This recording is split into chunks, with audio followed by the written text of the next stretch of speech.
Welcome to the Biostasis Technologies podcast. Today we have a special episode with three experts, and we're going to talk about field cryoprotection and why that's very important. So we have Aschwin de Wolf, who has many roles, the editor of Cryonics magazine for years, who runs Advanced Neurobiosciences in Portland, also the president of Biostasis Technologies, and a few other things. So he's a pretty busy fellow, also known for writing many of the protocols used in cryonics. We also have Lauren Fosco, who's one of my colleagues at Biostasis Technologies and the chief operating officer. Keeps the trains running on time and things happening very effectively. She's a great addition to the team. And we have Rudi Hoffman, who many people will know as the expert on life insurance for cryonics, the guy who sold more cryonics life insurance policies than anybody else. So I'm going to start this with a question for Aschwin. Can you explain the difference between cryoprotection and cryopreservation in layman's terms? Yes, I think this is sort of a distinction that even within cryonics, often people sort of get confused about. Cryoprotection is basically the procedure that you do to protect the brain or like the whole body against ice formation when you cool down. So basically that means replacing the blood with a cryoprotectant, and that's it. When you would do real cryopreservation, you would actually cool down to cryogenic temperatures at location. And as we probably will discuss today, that is logistically and technically sort of a lot harder. So in cryoprotection, you remove the blood, introduce a cryoprotectant, and in cryopreservation, you go all the way down to these cryogenic temperatures. And just in case there are some real newbies to the topic here, what do you mean by a cryoprotectant briefly? Okay, so clearly, when a lot of people think about cryonics, they think about, oh, we have these sort of dead people who never have any chance. We just freeze them and then hopefully they come back. Well, that's not really what we're doing. So we try to deploy a standby team as well as we can. And just within seconds of pronouncement of legal death, we start really rapid cooling. We administer medications to prevent clotting. We recirculate blood to the brain again, and at some point we do surgery and we introduce a cryoprotectant that is designed to inhibit any kind of eye formation if we would cool that person all the way down to cryogenic temperatures. So we wash out the blood, replace it with a cryoprotectant very gradually, and then we will go down to this really low temperature, and we should not have any ice formation in principle. Okay, very good. So a question now for Lauren. Lauren is a director at the Cryonics Institute, and traditionally CI has not required that people have standby services. It's been an add-on. So what we're talking about now is really quite a new thing, actually going beyond the standard SST or standby stabilization and transport. So how is field cryoprotection different from the current procedure used by Cryonics Institute in combination with suspended animation for the SST service? Yeah, so it's an advanced modification on the current SST protocol. As Aschwin just gave a pretty good overview, but I'll just recap for everyone listening. So the current SST protocol entails three core phases: the standby phase, the stabilization phase, and the transport phase. And during the standby phase, the team deploys to the patient's bedside in preparation for that pronouncement of legal death. After legal death happens, they spring into action. They render cardiopulmonary support. They give medications, all of this with the goal of stopping that ischemia and extending tissue viability, protecting the brain, etc. After the patient is stabilized, traditionally, they will be shipped on water ice to CI, where they'll undergo cryoprotectant perfusion and then be placed in long-term storage. What FCP allows us to do is actually perfuse the patient with cryoprotectant in the field immediately after they're stabilized, ship them on dry ice, which cools them down faster, and then take them to CI for long-term storage. Why are fields on dry ice rather than, say, water ice or liquid nitrogen? Oh, yeah, that's a very good question. And actually, in a way, it's a complicated question because if you have a very bad cryonics case, like there's such a long delay, let's say someone is found sort of in their home like 2 days later because they were living alone and there was no one knew that this person was dying, then you often it ends up what we call a straight freeze. That's just freezing without any cryoprotection. And then people are on dry ice. they're shipped on dry ice because the sooner you can get the temperature lower, the better. But this is actually interesting. In field cryoprotection, we also ship on dry ice, but that's for very good reasons. And the reason for that is because we introduce this cryoprotectant, and this cryoprotectant is an amazing thing. It can prohibit it can eliminate ice formation, but at very high concentrations it's toxic. So we want to very quickly cool to dry ice temperature. And the other reason why we want to cool to dry ice temperature is because if you introduce this cryoprotectant, um, you can basically stop what I would call the ischemic clock, right? The cryoprotectant is in, you can go down to really low temperatures and ship on dry ice. And I think one obvious reason is why not even go lower? Why don't we do, as we would call it, cryopreservation, do liquid nitrogen? That would be just logistically too complicated. Um, you know, getting liquid nitrogen to the patient's bedside and cooling it down at a temperature, and then finding a way to transport a person, especially when it would be something like coast to coast, would be logistically too challenging. So the compromise is dry ice temperature is definitely low enough to mitigate most, if not all, of the ischemic injury, and it will also really reduce cryoprotectant toxicity. So that's the reason why we ship on dry ice. Okay.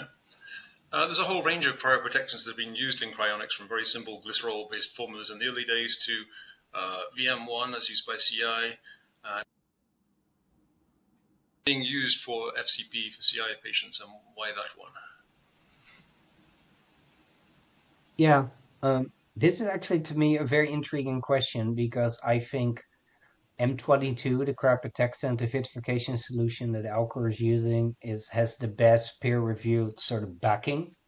On the other hand, for field cryoprotection, it's more of a question mark because it's formulated in a way that it really is able to cryopreserve these sort of small mammalian organs without any cryoprotectant toxicity. So you don't want to go too high in the concentration of that cryoprotectant. VM1 that was developed by Europe Pachugan at the Cryonics Institute several years ago um, is a higher concentration cryoprotectant, and it basically cannot freeze. You have to do very strange things to it to make it freeze. You can put a vial of VM1 at the concentration we use in field cryoprotection in a dry ice temperature freezer, and it will just not freeze. Um, so ironically, one could argue that M22 is a very good cryoprotection, but with field cryoprotection, VM1 might actually be superior because it has that very strong resistance against ice formation. And the other thing I should mention, it's very cheap compared to more complex cryoprotectants like M22 because it only consists of ethylene glycol and diamazole in a carrier solution. So what you can do is you can mix that solution up and then place it in different parts of the United States, which what we're talking today about, like field cryoprotection in the United States, and pre-position it in various locations. And maybe we'll get to that a little bit later on when we talk about the logistics. But field cryoprotection would require, at least when you talk about whole body, so much perfusate. You cannot just put that on an airplane and fly it to the destination where you need to use. You need to pre-position it. And VM1, because of its low cost, is pretty ideal for that. And I understand that with shipping at driest temperatures, it's actually in a rather unfortunate temperature zone, at least when it comes to M22. Does this cryoprotectant avoid that problem of M22? Yeah, so our dear colleague Brian Woke once wrote a paper in which he presented a very interesting graph that showed that actually ice formation was at its max at dry ice temperature. So clearly, if we would keep a patient for a prolonged period of time at dry ice temperature, progressively you could get ice formation. The good thing about VM1, because it's so concentrated that it's almost impossible to freeze it. I mean, in the cryobiological literature, you call it an equilibrium vitrification solution. It's like sort of impossible to freeze. It may come at the cost at slightly higher cryoprotectant toxicity, but I think that's sort of really worth the trade-off, compared to having transport times of 24 hours and cold ischemia. So I think overall it's a good trade-off, but it's true. Most vitrification solutions have what you call critical cooling rate. You have to cool at a certain rate to prevent ice formation. If you don't, you get ice formation, and that ice formation is even worse at dryest temperature. But the formulation of VM1 we're using for the procedures that we're talking about today is very resistant to that. You can put it for 2 weeks in a dry ice temperature freezer and it just doesn't form any ice formation. That's interesting. There's always complications like that. Now, Aschwin, you're familiar with the protocols of the various different organizations. Can you tell us what other cryonics organizations offer field cryoprotection, if any? Yeah, I mean, I think one thing that's really important to mention is like field cryoprotection is not like sort of this new thing that happened yesterday. No one has tried it before. There have always been thoughts or attempts to do some kind of field cryoprotection. And, even in the 90s, I think that, there used to be a case in Australia where there was a field cryoprotection. My old organization there I used to work with, Suspended Animation, did a whole body field cryoprotection in Florida with glycerol, and then they shipped it to the Cryonics Institute. And then over the last couple of years, what happened is that both the Cryonics Institute and Elcor said, well, if the alternative is a lot of ischemia and a straight freeze, we might as well try something. So what has happened over the last couple of years is that Elcor and CI authorized doing field cryoprotections that basically entailed cannulating the neck vessels and then perfusing the head, and then sort of the rest of the body was frozen. I think, given that trade-off, that was probably the right thing to do. But what we're talking about today is really field cryoprotection of the whole body. So it's a very different ball game what we're talking about today. So I guess the follow-up question is, what do you And mean I by think I should also mention, Sorry, go ahead. Yeah. yeah. When I say true, like for example, if you are a whole body patient, let's say at Alcor, the Cryonics Institute, and you would get field cryoprotection in which they just cannulate the neck vessels and then they flow the cryoprotectant through that, that has a number of problems. One of them is that, well, clearly, if you just if the fluid comes out sort of through the jugular veins, you're not protecting the rest of the body. So the rest of the body is a straight freeze. I am not sure if people who sign up for whole body cryoprotection thought they would signing up for this. But there's another problem because there is this barrier, there is this zone between the head that is being vitrified and the rest of the body that is being frozen. And in that sort of barrier space, that really uh, primes for ice formation. So that's not really good, right? It's like if you have a ball of water and you have ice crystals and it gets really cold, that sort of primes it for the rest to freeze.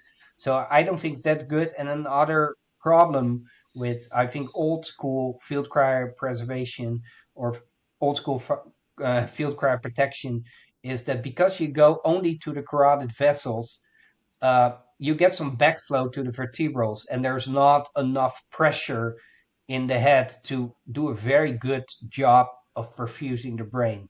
So I would say, um, if you call field cryoprotection for whole bodies and you just go through the neck vessels, I think that's not cutting it. You only get the head and in a very mediocre way. But even for neuro patients, sort of perfusing the head only, it's not a good deal if you only cannulate the carotid vessels and then allow fluid to just run down the vertebral arteries. So I think the procedure that we're talking about today is a vast improvement over that because it goes through the heart, and because of that, it accesses all the neck vessels. It just goes wherever you want it to go. Oh, fantastic. So for Lauren, question, how do Cryonics Institute and Suspended Animation cooperate to deliver? Yeah, so during a cryonics case, they'll maintain these pretty open lines of communication. They'll be in constant contact with one another, updating each other on the status of things like the patient, the sorry, there was a little bit of desynchronization there. I'll just start over. So yeah, during a cryonics case, they'll maintain pretty open lines of communication with each other, constantly be communicating things like patient and procedure status, transportation arrangements, etc. And all of this supports the logistics of the patient handoff.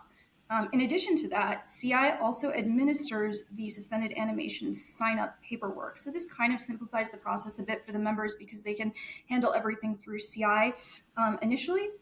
And that puts CI in a very member-facing role on behalf of both suspended animation and Cryonics Institute services. And I think it's also worth mentioning that both of these organizations collaborate with Rudi as well to handle the insurance and financial side of things so that there's just this more consolidated, streamlined sign-up experience. Okay. Now, I think there's kind of an obvious answer to this, but we'll ask the question because I know some members will ask it. Why are SST and FCP more expensive than CI membership itself?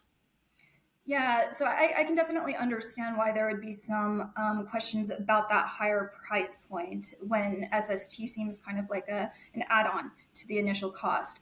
With the Cryonics Institute contract alone, what you get is cryopreservation and long-term storage. And this tends to be a bit operationally like less intense.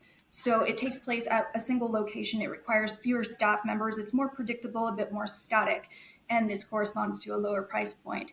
With SST, there's a lot of overhead that comes with the logistics of maintaining a national network of first responders, of deploying to a patient's bedside from all over the country. There's more team members involved.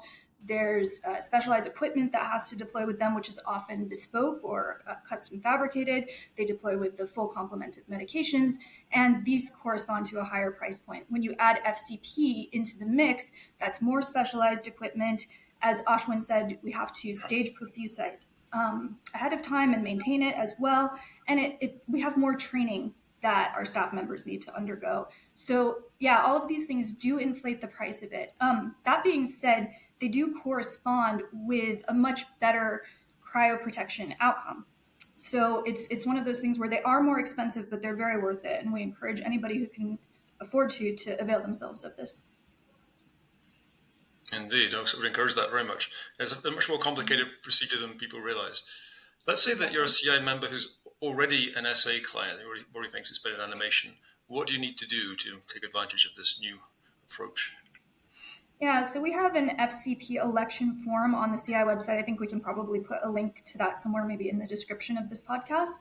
And you need to go and download that, fill it out. You'll need your CI member number, and then you need to email that to info@suspendedanimationinc.com.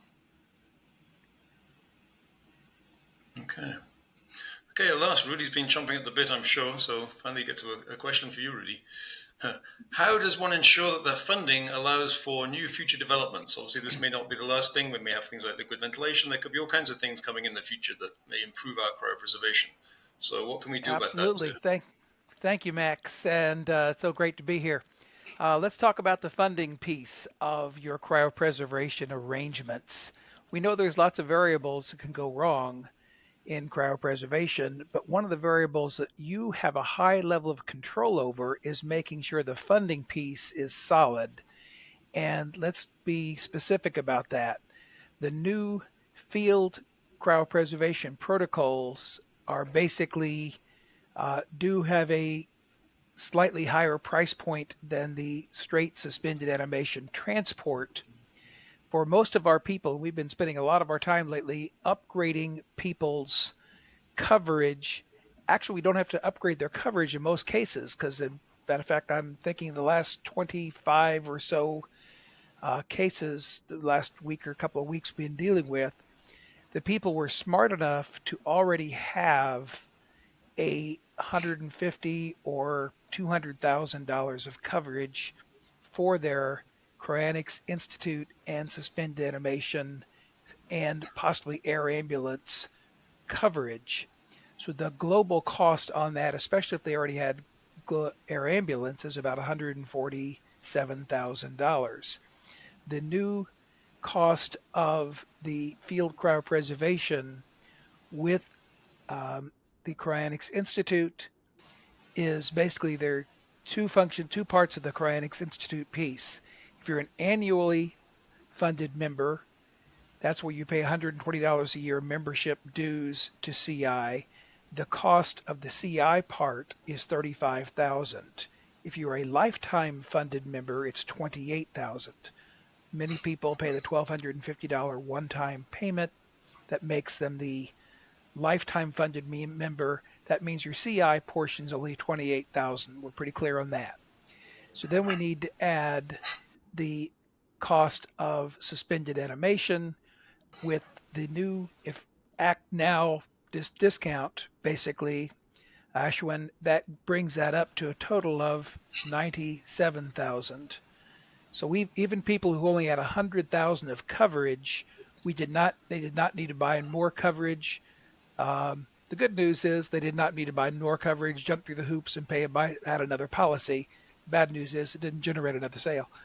But we try to do the right thing for people, and that includes tweaking their coverage. So what we've been doing is sending out tweak adjustment coverage forms that basically change the percentages of the life insurance beneficiary. So for instance, you had 150,000 before. What we did typically is take off the part that has been committed to the private air ambulance. That basically means that the global amount is, depending whether you're a lifetime or annual, about 97,000 or 113,000. The bottom line is if you got 150,000, we're fine for now. Going forward, as Max pointed out, and we all understand, inflation and technological enhancements are going to mean that a price point will almost certainly be higher. So we encourage people, even who were signed up for CI, to have at least 200, 250, or maybe 300,000 of coverage for these future enhancements. Is that on point, Max? Does that help? Yes, very much so.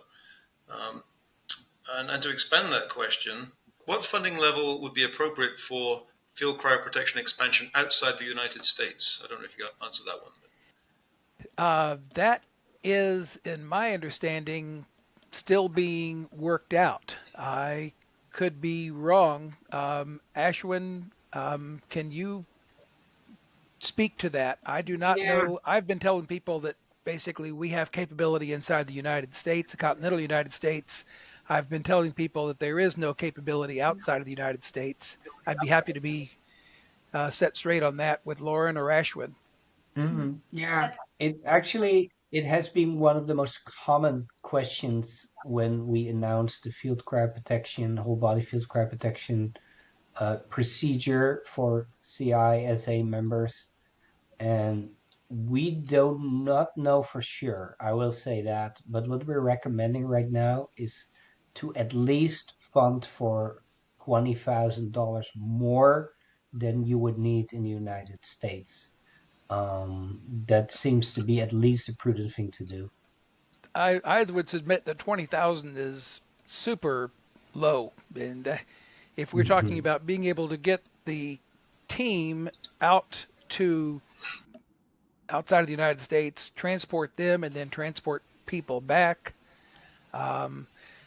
basically, I would say look at $300,000, $400,000, $500,000 of coverage. More is better, folks. There's lots of things you might want to scrimp on. Your Cryonics life insurance should not be one of those. The global cost of funding adequately for future cost increases will, depending on your age, of course, and state of health, but in most cases, if you're a 35-year-old, let's say you're buying a 20-year term, $500,000 of coverage is not that much more than $200,000, $50,000 of coverage. May I encourage you to think long range, think big. Your future self will thank you for your vision of, as my current clients are so pleased that they don't have to jump through hoops, buy another policy, deal with a nasty insurance guy. Let's face it, that's not most people's idea of a great time. But when they find out, hey, listen, all I got to do is sign this adjustment form, and Rudi and his wife Dawn have already done all the work for me and actually filled it out, they're enthusiastic. We're getting those back. We're getting people signing up for new protocols because people in the past were smart enough to overfund dramatically. So if you're signing up, overfund more rather than less if you can possibly find a way to swing it.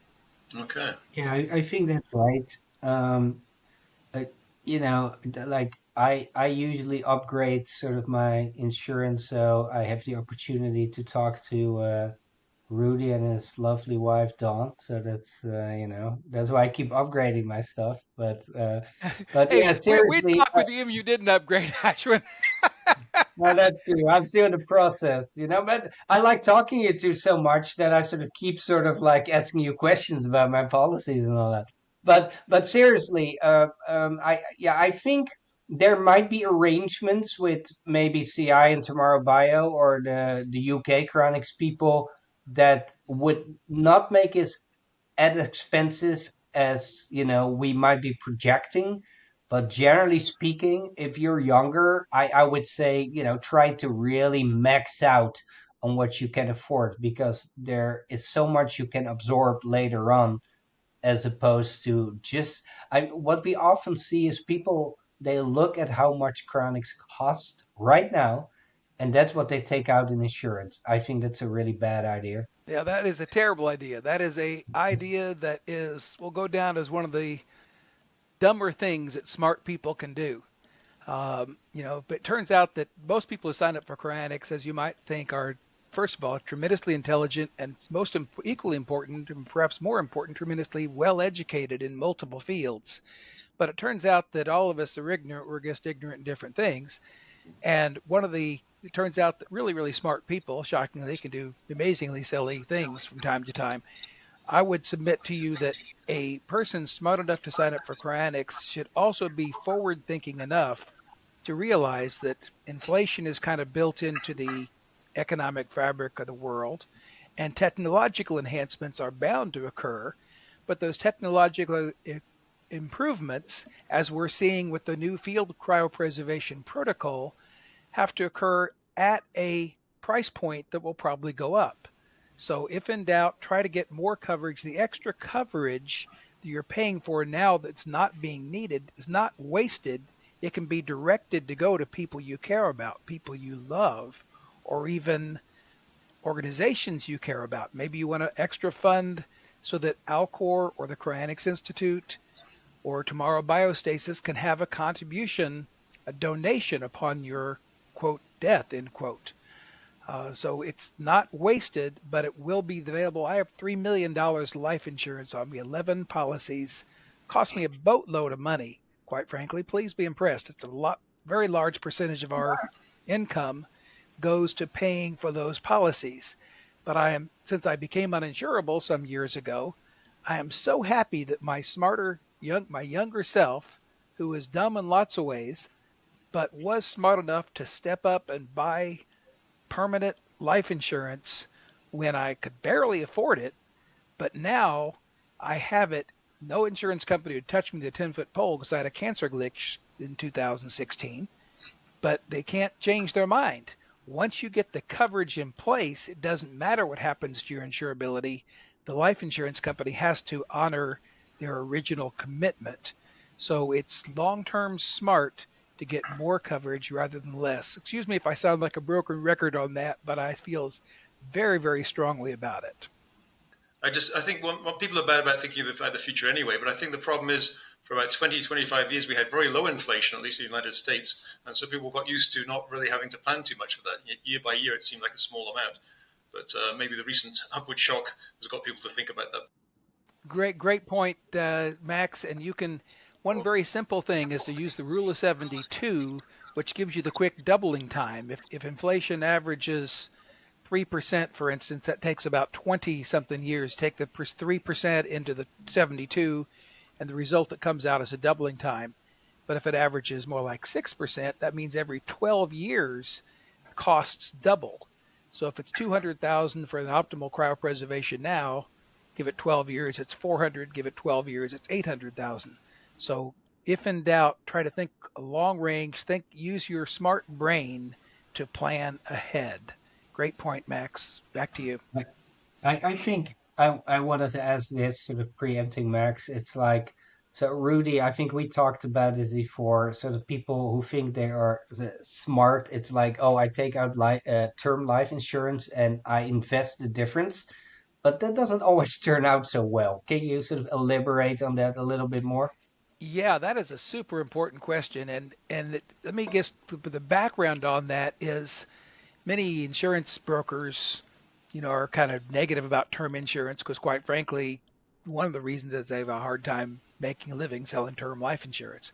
I got in the life insurance business 46 years ago to destroy traditional whole life insurance. I got in the insurance to business to do the concept called buy term and invest the difference, which is absolutely perfect for lots of circumstances. A lot of reasons people buy life insurance. It makes a great deal of sense because you need a boatload of coverage if you're a young breadwinner and you and your partner make 100,000 a year. To replace your income, it takes $1 million, $2 million of life insurance. So it makes sense to buy a boatload of term life insurance because at some point the need for that coverage goes away. In contrast with cryonic suspension, what we're trying to do is make sure that we have a policy in place no matter what that is affordable and solid in the later years. Think about this. We don't tend to die in our early years, we tend to die in our later years. The insurance companies aren't stupid. They have that figured out to about 6 decimal places. The point being, you need a policy that is certainly and affordably in place in the later years. That's where a permanent policy makes sense for your cryonic suspension or estate planning. This is why 95% of the Fortune 500 CEOs own a permanent life insurance policy. Not because they're stupid, not because they couldn't invest their dollars elsewhere, because they want that piece of their estate plan to be completely overfunded, super solid, and independent of other things they're doing. Is that responsive, Ashwin? Yes, that's I think that's a very good, answer. I really appreciate what you're saying about sort of like a lot of people would take out term policies. They're like, okay, I really want to protect my family, from a premature death and whatever. But for us as cryonicists, it's actually really important that things are solidly in place when we get older. And yeah, some people might say like, "Oh, I invest the difference," but how many people actually do that? Uh, Not a whole lot. Is what I've learned. But let's make sure that your cryonics piece, that is sacrosanct. You've got a policy that is absolutely sure to do exactly what it's supposed to do when it needs to do it. Unless the sun goes nova, life insurance policies absolutely pay off. There is about as great a deal of hard certainty on that as there is in anything that occurs to us in life. Really, I would add something. Hmm. I would add something to that because I think it's true in all states, but perhaps not. But life insurance can survive bankruptcy. So if you're an entrepreneurial type, that might be a very good reason to not, have the term and then invest the rest because you may lose it all. Whereas a life insurance policy apparently can survive bankruptcy. So it's a pretty big point in its favor Indeed, for that some. is indeed correct, Max. It's nearly all states have very, very strong creditor protection against life insurance. Right around the corner from me, one of my clients had a life insurance policy and an annuity with me. He declared bankruptcy. Everything that he had, all his individual stocks, bonds, mutual funds, and money in the bank, all was absolutely gone in the bankruptcy. However, his life insurance and annuity state was avoided, protected from that. He later died. I paid off the claim to his wife. So because that very important creditor protection component happened, that is a very strong reason to, again, have some money in a permanent life insurance policy. Excellent point, Max. And just to clarify for those who are not insurance experts, when you say including just whole life policies or also index universal life or other policies? Yeah, thank you. That's there's a thing called permanent life insurance, includes traditional whole life policies, and it also includes more modern iterations like universal life, variable life, and index universal life. All those permanent policies, including universal life and what we primarily recommend is index universal life, have that same level of creditor protection, meaning that your dollars in that life insurance policy are safe and protected in most cases, even in the event of bankruptcy, and as well as being sued. So basically, if you get sued, there's a lot of things there's a lot of things you can lose, but your life insurance policy in nearly all states is completely protected. Now, introducing this new option that people want to pay for may require, some people have split beneficiaries, right, with their insurance. So how do people go about changing the amounts between beneficiaries in their existing policies, Rudy? Yeah, the short answer is ideally call the company, the carrier, or if you're one of my clients, you can also call us, and we will cover do the paperwork for you, personally figure out what you need to upgrade to this, the new field cryopreservation protocol, and send you back the paperwork to be signed by you, and then we get it signed by CI, and then we send it to the Cryonics, to the life insurance company, and they tweak it. The short of it is, you simply need to make a call to your insurance carrier or your insurance broker and say, hey, listen, I want the new protocol. Can I afford it? Do I need to do additional coverage? Or can I just adjust the face amount that I have on a percentage basis? Now, what if someone wants to pay for the field cryoprotection add-on in cash? Is that something they can do? That is a possibility. I'm not sure exactly how the funding works on that, so I will defer to Aschwin or Lauren on that question. I would contact Suspended Animation. Again, that info@suspendedanimationinc.com email address would probably be a good place to direct those questions to if you have any questions about exactly how to pay for it. They'll work with you there to figure it out. Yeah, I think it sort of stands to reason that let's say hypothetically your insurance is exactly at the point where you would have been able to afford the old only SST protocol. So the field cryoprotection adds, another 18,000 or 9,000. We should talk about this actually a little bit because of the promotion.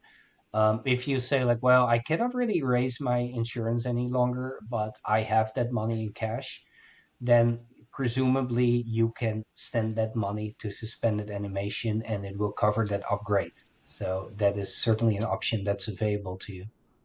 So you mentioned the $9,000. Do you want to address that? When we introduced standby stabilization at suspended animation for CI members, it's like, okay, that sort of is right, sort of what will come after. Well, not very much. And now, today, with the option of field cryoprotection, well, lo and behold, there is something to add, and it costs more because it takes more time, it takes more personnel. And but we try to be sensitive for the people who have been suspended animation members for a long time. And so we figured, let's allow people for 1 month to avail themselves of a rate that's only 50% of what they normally would have paid for field cryoprotection. So that applies both to existing SA members. It would be CI members that don't have suspended arrangements, and it would even apply to someone who like, oh, I've always been thinking about cryonics arrangements. Maybe I'll do it right now and I'll lock in this lower rate for field cryoprotection, or someone who might be switching between organizations. So during this month, what is the exact date, Lauren, when the So if you either sign up or fill out the FCP election form before May 23rd, you can lock in that 50% discount, which will be 9,000, 50% off, 18,000 off the FCP supplementary fee. Yeah. And the good thing about this is because we sort of went a little back and forth about it, like is 1 month sort of a reasonable period for people to make this kind of arrangement? But actually, you have 1 month, or you're in this month right now, to execute that agreement. You actually have 3 months to execute the financial arrangements to back it up. So if you send that form to suspended animation and or CI, you still have 3 months to work with Rudi or whatever kind of financial arrangement you want to use for this to put this into place. So there's enough time. I mean, some people have pretty long underwriting sort of situations at insurance companies, but by allowing 3 months, that is very, very generous. And, if there's someone who is really struggling with some kind of very extraordinary underwriting situation, you can come to us and explain, and we may listen. But it's 1 month to opt for this procedure, and then you have 3 months to put the financial backing in place for it. Yeah, so those dates are May 23rd to just opt in, and then August 23rd to actually provide proof of funding. Yeah. Outstanding. Can I just add to that and reiterate there's many people who have been perhaps listening to this podcast, but quite frankly, they're still a little confused as to the exact numbers. So first of all, that's okay. It's a little confusing. We don't mean for it to be, but it is. But the act now, what we're trying for, the request for action that any good presentation should probably close with is if you're listening to this, you're signed up with the Cryonics Institute or you're considering that, you need to get with the folks at the Cryonics Institute or myself, Rudi Hoffman, or some other broker perhaps, to make sure that you get this explained to you individually, to at least get so it can be explained individually based on your individual circumstance. The bottom line is, give us a call, give us an email, we'll figure out what you need to get the latest and greatest cryonics protocols available on the planet. Rudi, where can people find you online? How do they contact you? Thank you. Thank you. I appreciate the opportunity for that. RudiHoffman.com is my website, and if you fill out the simple website form there, perhaps you're already signed up and already have a program, but you maybe want to buy some additional coverage, or maybe you're just trying to see if this is an affordable, doable fit for you. If you go to RudiHoffman.com, go to the quote request, we'll get the information to you, and I promise you if it's a fit, that's okay, and if it's not, that's all right too. We simply want to make sure you have the option to know how affordable it can be to get a very high quality, state-of-the-art cryopreservation to maybe see the year 3000, which is a pretty incredible value proposition.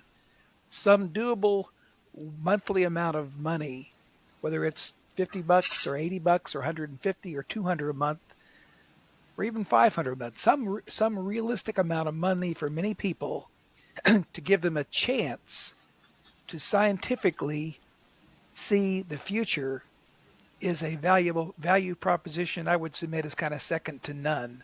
So I think we encourage you to check that out and see if this might be a good fit for you. I want to sort of corroborate what Rudi said, especially when you're younger. The monthly premium for, let's say, 100,000, 125, or 150 is actually pretty trivial. So we really want to sort of overfund so you can absorb sort of any procedural changes that may happen sort of down the line. And another thing I should mention, and it's kind of hard to go over this in sort of a more sort of the podcast format that we're doing right now. Some of these numbers look complicated. Like, what do I exactly need to pay extra? What have I already paid? But we can sort of really help you with that. The reason why it is so complicated sometimes is because, like, the Cryonics Institute has prepaid memberships, lifetime, annual, and then the standby fees are divided between the Cryonics Institute and suspended animation again.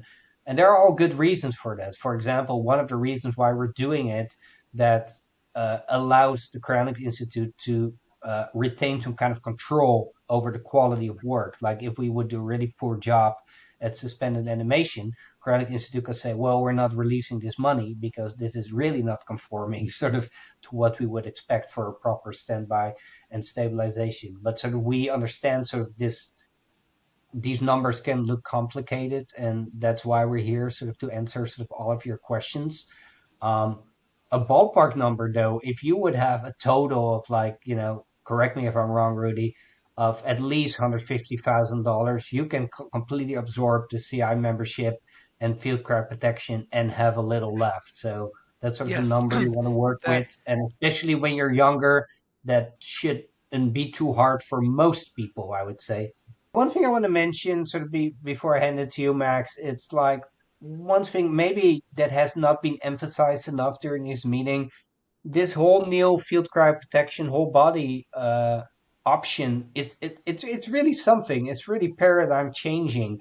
It can put the CI member on par with what Alcor and Tomorrow Bio are doing sort of in Europe. In fact, compared to sort of Alcor, it's actually right now as we speak a more sophisticated procedure. So this is not a trivial thing. It is like, I think for the first time since I've been involved in cryonics, that CI members can avail themselves of procedures that are like really sort of state of the art. So I think that's really sort of important to point out during this podcast. We have one more question coming up, but we'll let Rudi go because we know you have to have a hard stop here. So thank you for coming on, Rudi. Very Thank you so much. If you want to, we have a little time. Okay. We've been talking about SST and field cryoprotection and all these different protocols. People might be wondering, well, where do these protocols come from in the first place? Who came up with these? What are they based on? And how do we know that they're the best ones? Are they being monitored? That kind of thing. So it's a question for you, Aschwin. Yeah.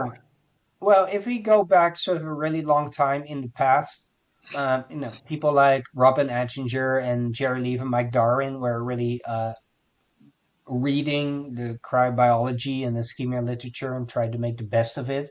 And they designed some very sort of good experiments to further corroborate that. For example, the blood washout solution at Alcor MHP2 still derives from that, and it's a very good solution. And yeah, more recently, I've been involved myself in documenting these protocols and validating sort of in my own lab and in collaboration with 21st Century Medicine. So I think we can be reasonably sure that these protocols have some pretty good experimental backing behind them. And in fact, I think we will have, a meal later on the podcast sort of this month. And actually, the field cryoprotection protocols in the US that CI members can avail themselves of right now are identical what Tomorrow Bio members get. It's like true whole body cryoprotection. It's not like it's a whole body, but we cannulate the neck vessels and we kind of perfuse the head and the rest of the body freezes. This is true whole body field cryoprotection. And this has not only been validated in some of the labs, including my own, but Tomorrow Bio has some good CT scans to corroborate some very good sort of results on the brain for that. So we feel pretty confident about offering this right now. It's really the logistics that is the challenge, right? As we talked about, you have to have perfusate in a lot of different areas in the US because it's way too much volume, to take it on a plane and go to the destination you need to be. If people want to know more specifics about the protocol, is there anywhere they can find those online with any of the organizations? I think we'll be putting it up on our own Biostasis Technologies website at some point, but are there places people can find details right now? Right now, I think the best place to go is on the Biostasis Technologies website. If you go to biostasistechnologies.org procedures, you will find a comprehensive protocol, and it's mostly derived from the protocol that Charles Platt and I documented for our comprehensive cryonics procedures book, but then further tweaked to allow for whole body field cryoprotection. So you can find sort of the details there. And if there are any more sort of very sort of specific technical questions, clearly you can sort of, email Biostasis Technologies. We can put that contact link maybe in the description. I think it's just contact@biostasistechnologies.org is the address. And I think another thing, and that's probably more for Lauren to answer, is like one of the interesting aspects of the way Cryonics Institute operates, because I would say they operate more on a modular basis, right? It's like you can just take out straight up long-term storage options, but you can also opt to have these kind of arrangements for field cryoprotection, which allows you to tap in the type of procedures you would get from Tomorrow Bio or like Alcor. So I think that is a really interesting sort of feature of the organization that they have right now. Yeah, absolutely. Like I mentioned earlier, it is we do offer things kind of a la carte, but we really strongly encourage anyone who can to avail themselves of these capabilities because they do correspond, sometimes very dramatically, to better cryopreservation outcomes. If you just want to go with the storage, that's okay. That's definitely better than nothing, and we would be happy to provide that to you. But we strongly encourage folks to research the value of this and avail themselves of it if they can. Yeah, basically, if you're taking a long flight, do you want to be on a jet with just one engine, or would you rather be on with two engines? So it's probably better paying for the slightly higher service, more likely to make it there intact. It's really interesting because I think, except for cooling to cryogenic temperatures, we're increasingly moving towards a situation where it takes sort of all the procedures to the patient's bedside, or like, the vehicle that's nearby or the funeral home. But yeah, that has been a real change um, in the last couple of years in cryonics. And, credit to Alcor, especially for starting to do this field cryoprotection, and the Cryonics Institute doing that in cases in Europe where otherwise people would just get a straight freeze. But now we're really, moving to a paradigm of universal field cryoprotection, whole body, and I think that's really amazing. Yeah, it's a really exciting protocol change for sure. And I think it should be helped by the gradual spreading of death with dignity laws throughout the United States too, which make it easier to predict these things and have the team ready and not have to rush there at the last second. So that's also a good trend.